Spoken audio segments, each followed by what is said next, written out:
예, 우리가 읽었던 오늘 본문 말씀 12절 다시 한번 보시면 친구여 어찌하여 예복을 입지 않고 여기 들어왔느냐. 그래서 예복은 이제 옷이죠. 옷. 이 옷에 대한 이야기가 나와서 잠깐 우리 옷에 관한 얘기 먼저 시작하려고 합니다.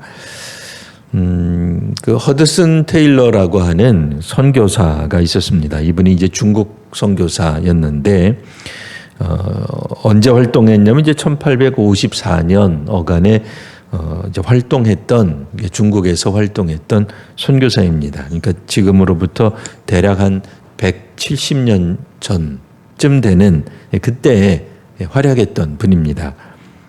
근데 이분이 특별히 무엇으로 유명하냐면 복음을 증거함에 있어서 영국 분이었는데 이분이 영국 사람이었는데 복음을 증거함에 있어서 중국식 옷을 입었던 사람으로 유명합니다.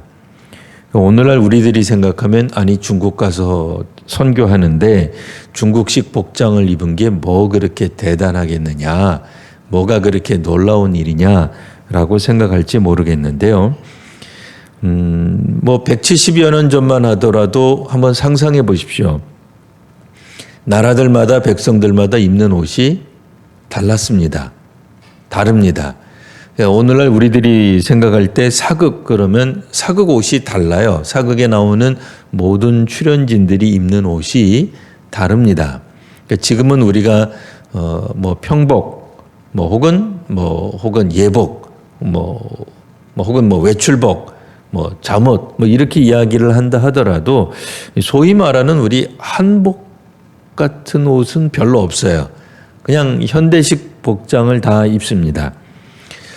특별한 경우에 입는 옷들이 지금도 있기는 합니다만, 지금 우리가 입는 옷이나, 미국 사람들이 입는 옷이나, 일본 사람들이 입는 옷이나 다 거기서 거깁니다. 물론 조금씩 차이가 있다 하더라도 크게 차이가 나거나 그러지는 않아요. 근데 170여 년, 200년 전쯤 한국 조선 사람들이 입던 옷은 분명 오늘 우리들이 입던 옷과 다릅니다. 조선 사람들이 입던 옷과 일본 사람들이 입던 옷과 중국 사람들이 입던 옷 다 다릅니다. 그러니 영국 사람들이 입었던 옷은 우리가 또 사극이라고는 안 하고 고전극쯤 되겠죠. 역사극쯤 때는 그런 유럽의 사람들의 복장을 생각하시면 그 옷이 맞습니다. 아무리 선교사 아니라 누구라 하더라도 중국에 갔을 때 영국 사람들은 영국 사람들의 정체성을 드러내는 그들 자신의 옷을 입고 돌아다녔습니다. 조선 사람이라면 100여 년 전 우리 민족, 우리 사람들은 당연히 한복을 입고 뉴욕 거리를 걸어다니고 런던 거리를 돌아다녔을 겁니다. 특별히 자신의 신분을 감추기 위해서가 아니라면 그 나라 옷을 입지 않고 다 자기 나라 옷을 입었겠죠. 그게 뭐겠어요? 그때 당시의 옷이라고 하는 거는 그 나라 사람이라고 하는 민족의 정체성을 드러내는 어떤 표현이 되기도 했던 겁니다. 그런데 이 허드슨 테일러는 영국 사람으로서 중국에서 선교할 때에 그가 여행하거나 혹은 길거리를 돌아다닐 때 사람들의 이목을 주목을 받는다고 하는 것을 이목을 끌고 주목받는다는 걸 잘 알았어요. 왜요? 멀리서 보면 물론 가까이 들여다보면 아무리 영국 사람이 중국 옷을 입는다고 해도 외국인이라고 하는 것이 드러나겠지만 멀리서 보면 얼핏 보면 모르는 거죠. 잘 모릅니다. 그러니까 중국 옷을 입고 돌아다니고 중국식 헤어스타일을 했다라고 되어 있습니다. 우리도 보면은 그 옛날 중국 그 청나라 사람들이 어떤 헤어스타일 했는지 아시죠? 좀 독특한 헤어스타일을 했습니다. 그때만 하더라도 일본 사람들도 일본 사무라이 영화 보면은 굉장히 독특한 헤어스타일을 갖고 있죠. 물론 170여 년 전에 우리 조선 백성이라고 한다면 양반이 됐던 상민이 됐던 이거는 조선 백성들이나 할 법한 그런 헤어스타일이 다 있습니다. 놀랍게도 허드슨 테일러는 중국에서 선교하는 한 중국 사람들과 비슷하게 보이기 위해 중국식 복장 그리고 헤어스타일을 함으로써 할 수 있는 대로 그 자신이 외국인인 것으로 드러내 보이지 않고 현지 문화에 동화되기를 원했던 모습이 있습니다. 자, 오늘 이제 말씀한 건 잘 한번 살펴보겠습니다. 예수께서 다시 비유로 말씀하실 때 천국은 오늘은 어떤 내용이에요? 천국은 자기 아들을 위하여 혼인잔치를 베푼 임금과 같다라고 되어 있습니다. 그러니까 이제 임금의 관점에서 이제 보시면 됩니다. 우리가 이제 그 앞선 본문에 따르면 천국은 마치 뭐뭐와 같다라고 하는 게 이제 나와 있었죠. 포도원을 이렇게 운영하는 주인과도 같기도 하고 뭐 이제 그런 몇 가지 것들이 있었습니다. 근데 이 주인이 아무리 불러도 사람들이 이렇게 움직이지 않았다. 뭐 그런 이야기가 이제 점점 발전되는 거예요. 그래서 앞서서는 몇 시에 불렀던 상관없이 똑같은 품삯을 주었던 어떤 그런 이야기들이 나왔던 것 이제 우리 기억을 하실 겁니다. 자, 그런데 오늘 본문 22장 보시면 이번에는 그 임금이 그러니까 이제 그냥 뭐 포도원을 만든 사람 정도가 아니라 국가 원수, 뭐 우리식으로 말하면 대통령, 옛날로 말하면 뭐 여기 나와 있듯이 왕이에요, 왕. 그러니까 좀 더 그 배경 자체가 굉장히 커진 겁니다. 포도원 주인을 죽였을 때의 그 품꾼들이 농부들이 죽였을 때도 혹독한 결과가 왔었는데 이제는 임금님이 벌이는 그런 잔치라고 한다면 그러니까 물론 이제 더 나아가 이제 성경적 관점에서 보면 전 우주적인 신 하나님이 베푸신 어떤 초대에 거부한 사람들이 당할 그들의 어떤 마지막 결과는 뭐 더 말할 나위가 없겠죠. 그러나 어쨌든 우리가 계속해서 살펴보시면 3절 보시면 그 청한 사람들이 혼인잔치에 오라 그러는데 오지 않습니다. 자, 그러면 우리가 생각해 볼 수 있는 것은 임금님이 초대하는 사람은 도대체 누굴까요? 그러니까 오늘날 여러분 혹시 옛날 지금은 청와대가 그런 용도로 사용 안 됩니다만 얼마 전만 하더라도 청와대는 대통령이 거하는 곳이었죠. 자, 청와대 초청받아서 가보신 적 있으세요? 우리 성도님들 가운데? 부르면 아무나 부릅니까? 자, 지금은 3월 달이니까 3월생들, 자, 전 국민 추첨 쫙 돌려가지고 100명씩 초대하고 그럽니까? 아니잖아요. 그런 거 없습니다. 그러니까 보통 오늘날에도 대통령이 만찬을 한다든지 혹은 대통령 아들이 혼인을 한다든지 무슨 그런 것들이 있을 때 부르는 사람들은 보통 우리가 누구라고 생각하겠어요? 보통 사람 아니죠. 상당한 신분, 상당한 지위에 있는 사람들, 오늘식으로 말하면 특권을 누리는 사람들, 그렇게 말할 수도 있고요. 적어도 사회의 그 상당한 지도층들을 부르겠죠. 당연히 그 지도층은 오늘 본문에 직접적으로 나오진 않았습니다만 누구겠습니까? 대제사장이나 바리새파 사람들 같은 사람들을 말하겠습니다. 근데 이분들이 싫어합니다. 근데 놀라운 거는 어찌되었든 다시 종을 보냅니다. 보내가지고는 자, 다시 우리가 이제 준비를 잘 했으니까 그래도 알아. 그랬더니 5절에 보시면 그들이 돌아보지도 않고 완전히 무시하는 거죠. 왕의 명령을 무시하는 거예요. 초대를 무시하면서 한 사람은 자기 밭으로 가고요. 또 한 사람은 자기 사업하러 갑니다. 그럼 나머지 사람들은 몇 명인지 모르지만 대부분의 사람이겠죠. 나머지 사람들은 종들을 잡아 모욕하고 죽이더니 자, 그러니 예수께서 하셨던 이 비유의 어떤 연장선에서 이야기가 계속되고 있는 거 우리가 알 수 있습니다. 당연히 임금님은 노아에서 군대를 보냅니다. 임금님이니까 군대를 보낼 수 있죠. 군대를 보내고 살인한 자들을 진멸하고 그 동네를 불사릅니다. 자, 이야기는 여기서 끝이 나지 않습니다. 만일 여기서 끝이 난다고 한다면 우리가 앞서서 그러니까 예수님께서 21장, 오늘 우리가 22장 읽었는데요. 21장에 있었던 그 비유와 똑같겠죠. 예.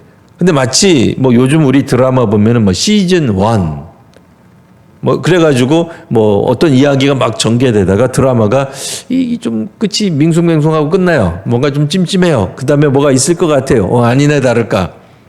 뭐 한 6개월 후쯤 시즌 2가 나오죠. 그런 것처럼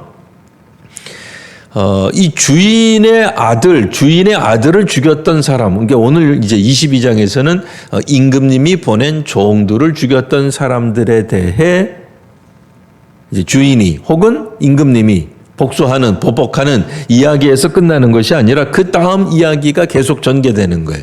자, 오늘 이제 그러니까 새로운 얘기죠. 21장과 다른 거예요. 22장에서는 이제 시즌 2 같이 그 다음 이야기가 전개가 되는데 그 다음에 어떤 얘기가 나오냐면 자, 8절 보시면 종들에게 말을 합니다. 혼인잔치는 준비되어 있는데 청한 사람들이 합당하지 않았다. 그러니 혼인잔치를 무효화할 거냐, 혼인잔치를 없던 걸로 할 거냐, 아니, 그렇지 않아요. 자, 그 다음 9절에 보시면 내거리 길에 가서, 왜 내거리 길이겠어요? 뭐 동서남북을 우리가 떠올릴 수 있죠. 그러니까 사방팔방이라고 생각할 수 있습니다. 뭐 사통팔달 그러면서 그러니까 큰 거리로 나가는 거예요. 광장으로 나가는 셈이라고 생각하시면 되겠습니다. 자, 사람을 만나는 대로 혼인잔치에 청해라. 10절 종들이 길에 나가 만나는 사람들마다 청하는데 놀라운 표현이 나옵니다. 10절 보시면 악한 자나 선한 자나. 선한 자부터 나오지 않아요. 우리말 성경은 악한 자나 선한 자나. 자, 이 부분 입장에서 보면은 이 바리새파 사람들, 대제사장들이 들을 땐 기하말 노릇입니다. 왜냐면 하나님 앞에 나올 수 있는 사람은 의인밖에 없는데 아니 악한 자를 부르다니요. 악인은 기본적으로 하나님 앞에 나올 수 없죠. 구약의 율법에 익숙했던 바리새파 사람들이 들을 때도 기하말 노릇입니다. 악인이 오다니요. 말도 안 되죠. 악인이 오면 안 되죠. 예수 믿겠다고 악인이 오다니 그거 있을 수 없잖아요. 오늘 우리들은 어떤 생각을 합니까? 하나님을 믿는데 적어도 뭐 사회적으로 인정받는 사람들, 높은 사람들, 지위가 그래도 좀 신분이 확실한 사람들, 그런 사람들이 와야지. 뭐 도망치는 사람들, 마약하는 사람들, 범죄한 사람들, 이 시대에 죄인들이 와서야 되겠는가? 뭐 그런 생각합니다. 이 시대의 죄인들은 누굽니까? 뭐 역사적으로 잘못한 사람들, 뭐 죄 지은 사람들, 그러고도 끝까지 뻔뻔하게 사과도 하지 않는 사람들, 뭐 그런 사람들 아니겠어요? 뭐 혹은 나름대로 뭐 사회적으로 굉장히 높은 지위에 있으면서 특권을 누리면서도 뭐 갑질하고도 회개하지 않는 사람들, 뭐 이런 사람들이 악인들에 속할 것입니다. 근데 악인들조차도 초대를 받을 수 있었다 하는 겁니다. 현대식으로 말하면 뭐 친일, 뭐 매국노, 뭐 이런 사람들이 예수님의 어떤 그런 부름을 받는다. 이게 참 불편하죠. 교도소에 있는 사람들이 예수님께 초대받는다. 불편하죠. 뭐 이 시대의 악한 사람들이 주 앞에 나온다. 그러나 10절 보시면 악한 자나 선하는 자나 만나는 대로 모두 데려옵니다. 그래서 혼인잔치에 손님들이 가득했다 그 얘기예요. 자, 악한 자가 누구고 선한 자가 누구인지는 명시되어 있지 않습니다. 근데 중요한 건 뭐겠어요? 이야기가 여기서 끝난 게 아니라 그 이야기는 계속해서 진행됩니다. 11절 임금이 손님들을 보러 올세 거기서 예복 입지 않은 한 사람을 보게 됩니다. 놀랍게도 예복을 입지 않은 사람이 한 사람입니다. 그러니까 뭐 10% 이게 아니죠. 뭐 다수가 이게 아닙니다. 놀랍게도 정작 첫 번째 불렀던 우리가 생각하는 적어도 임금님이 초대하려고 했던 상당한 지위에 있던 사람들은 이제 다 안 왔고요. 어떻게 보면은 뭐 준비되지 않았던 사람들, 그러다 보니 악한 자도 뭐 선한 자도 그냥 뭐 막무가내로 아무나 부른 것 같은데 핵심은 어디에 있어? 그 아무나 중에서도 또 하나 누구예요? 예복을 입지 않은 사람은 단 한 사람이었다는 거예요. 그러니까 갑작스럽게 부름을 받았다 하더라도 초대를 받았다 하더라도 적어도 왕의 잔치, 왕의 초대에 참여한 사람들은 무슨 복장을 해야 할지 알았다 그 얘기예요. 자신들이 이 왕의 초대에 합당한가? 이게 중요한 게 아니에요. 합당치 않은 사람도 분명히 있어요. 왜요? 악한 자나 선한 자라고 얘기를 했으니 선한 자가 볼 때 악한 자가 있는 거예요. 그러니까 함량 미달인 사람들이 있는 거예요. 근데 중요한 건 뭐예요? 이제 그 예복을 입지 않은 사람이 악한 자인지 선한 자인지는 모르겠어요. 그건 우리 기준이에요.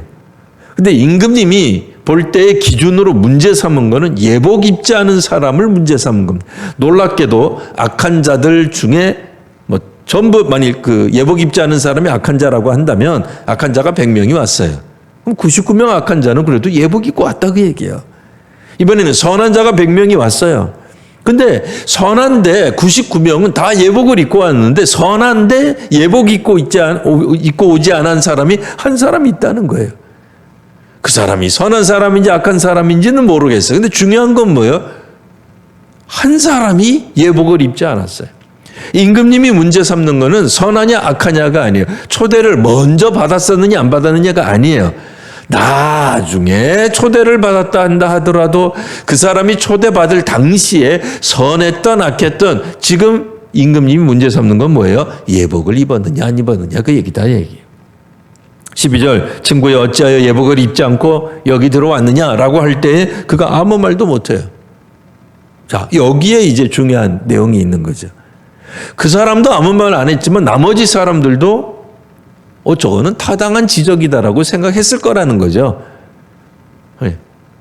누군가가 눈에 띄는 거예요. 누군가가. 허드슨 테일러처럼 영국 사람이지만 내가 이곳에서 복음을 전하기 위해서 어쨌든 멀리서 보면 그냥 쓱 지나가면 그냥 다 중국인이에요. 튀지 않아요. 섞여 있으면 진짜 모르는 거죠. 왜요? 그 나라 사람들의 복장을 입고 있으니 당연히 뭐 비슷하게 보면 뭐 머리 색깔이 워낙 다르니까 뭐 쉽게 눈은 띄긴 했겠습니다만 그래도 뭐 모자를 쓴다든지 그러면 멀리서 보면 잘 모른단 말이에요. 근데 예복 입지 않은 사람은 눈에 확 띄는 거예요. 왜요? 주변 사람하고 너무 다르기 때문에. 자, 그러면 이걸 어떻게 봐야 될까요? 이제 14절에 이렇게 얘기를 합니다. 13절부터 먼저 보시면 임금이 사원들에게 말하게 그 손발 묶어 바깥 어두운 데 내던져라. 결국 잔치에 초대는 받았으나 잔치에 참여는 못하게 되는 운명. 결국 맨 처음에 초대받았던 사람과 크게 다를 바 없는 결과. 그러니까 뭐 죽지는 않았어요. 뭐 진멸당하고 뭐 그 동네가 어떻게 되고 그런 건 아니에요. 그러나 중요한 건 뭐예요? 원래는 죽이고 말고 이게 중요한 게 아니라 잔치에 들어가느냐 안 들어가느냐가 중요한 거거든요. 그렇다고 한다면 첫 번째 초대받았던 사람과 똑같은 결과에 처하는 이제 이런 모습이 나옵니다. 마지막 14절 청함을 받은 자는 많되 택함을 입은 자는 적으니라. 청함 자체는 구원이 아닙니다. 청함 자체는 어떻게 보면 천국에 대한 초대, 복음 전파, 그러니까 복음을 듣는 것이라고 말할 수 있습니다. 그리고 택함이라고 하는 것은 택함을 받았다라고 하는 게 오늘 성경에 보면 예복을 입었다라고 되어 있는 거죠. 그러니까 예수님의 혹은 하나님 나라에 대한 초대를 받은 사람은 그에 합당한 어떤 반응을 보인다 그 얘기예요. 내가 지금 가는 곳이 내가 지금 초대받는 곳이 나를 초대한 사람이 누구이고 그리고 초대받은 장소가 어떤지를 안다 그 얘기죠. 그것도 모르고 거기에 가는 건 좀 문제가 있는 거죠. 그러니 당연히 오늘 우리식으로 말한다면 전도받았다고 나는 그래도 뭐 전도지 받았어. 전도지 받았다고 구원받나요? 그렇지 않죠.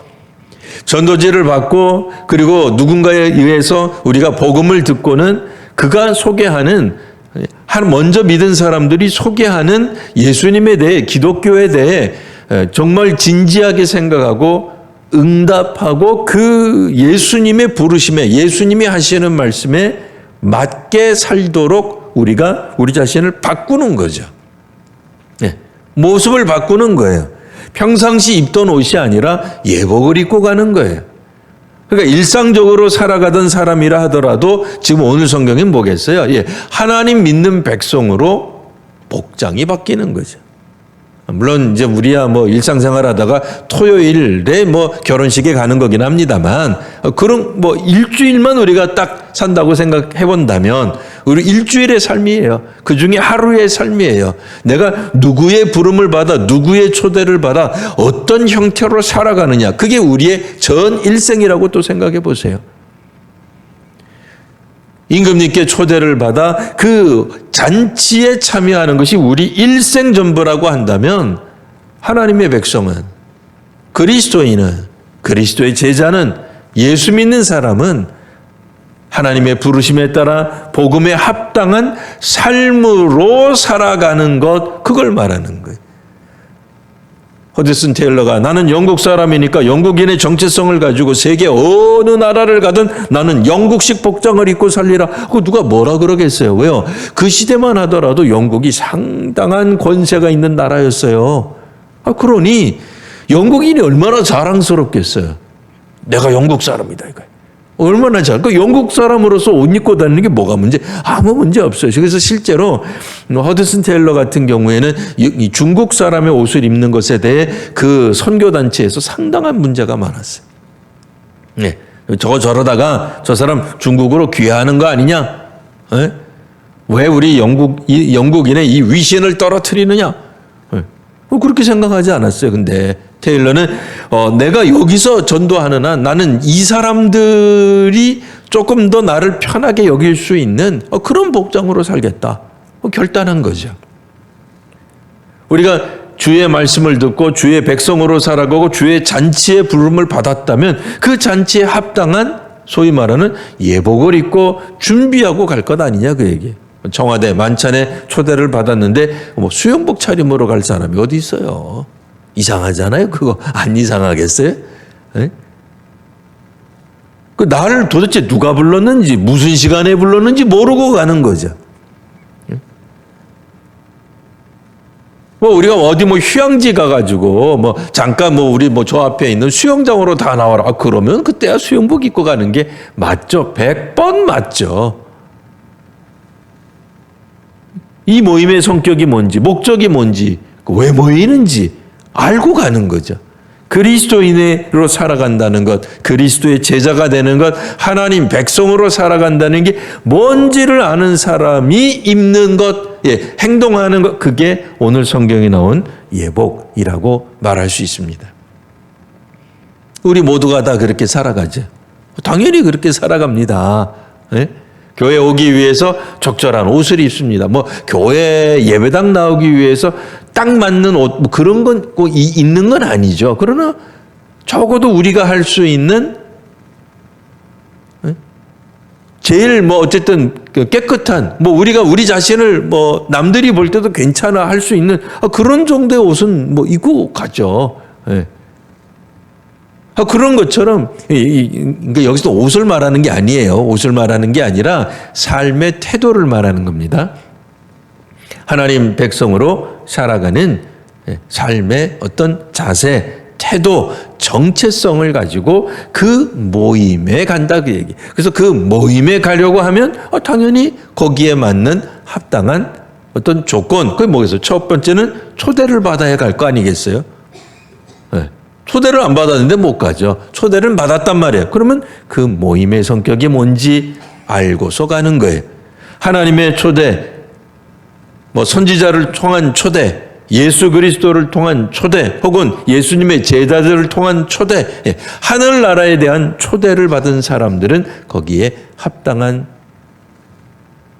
태도, 가치관, 복장, 뭐 이런 것들을 하며 살아간다는 말씀입니다. 오늘 우리가 이 땅 위에서 살아가나 하나님 나라 백성이 합당한 그런 모습으로 살아가야 될 줄로 믿습니다. 지금은 제가 기도하겠습니다. 아버지 하나님, 믿음의 사람들이 주의 말씀으로 살아가게 하여 주옵소서. 하나님 나라 자녀, 하나님 나라 백성다운 삶으로 살아가는 오늘 이 시대의 교회와 또 성도들이 되게 하여 주옵소서. 이제 이 시간 이후에 저희가 특별히 몸이 아픈 이들 또 마음이 아픈 이들을 위해 기도할 때 하나님께서 크신 은혜로 함께하여 주시고 응답하여 주옵소서. 거룩하신 우리 구주 예수님 이름으로 기도합니다. 아멘.